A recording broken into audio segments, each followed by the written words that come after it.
Morning guys. Bakit may mga taong mabilis mapagod sa pagkuha ng pangarap?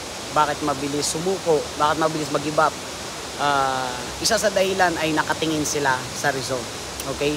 So kapag ang tinitingnan mo resulta, kapag ang tinitingnan mo yung yaman na agad, yung pera na agad, malabo kang magiging successful sa buhay. Kasi bakit? Ang totoong gustong maabot ang pangarap ay inaalam kung ano ang proseso. Ano bang gagawin ko dyan? Ano yung step by step na gagawin ko? Ano ba yung commitment na dapat ibigay ko? Ilang oras ba dapat ibibigay ko?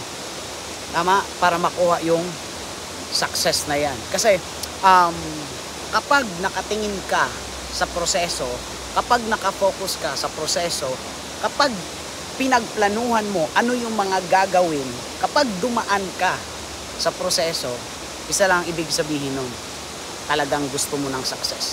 Kasi sa buhay, kalokohan, yung instant success. Yung wala kang gagawin pero magiging successful ka.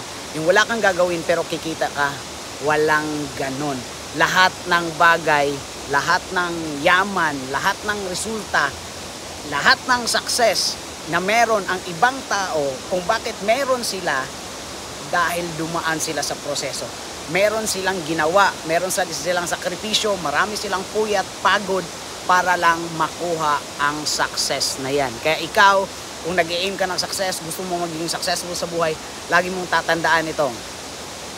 Walang nagiging successful na nagnegosyo ngayon, kinabukasan ay maganda na ang buhay.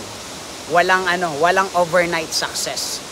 Tama? Lagi mong tatandaan yun, itanim mo sa utak mo.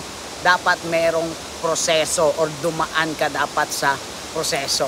Kapag ikaw hindi dumaan sa proseso, sa mabilis na paraan, kapag kumita ka, pwedeng mai-enjoy mo yan today, pero hindi yan lifetime. In short, hindi yan pangmatagalan. Kaya kung gusto mo ng pangmatagalan na resulta, kailangan dumaan ka sa proseso. Alright? This is JL Lausa and good morning.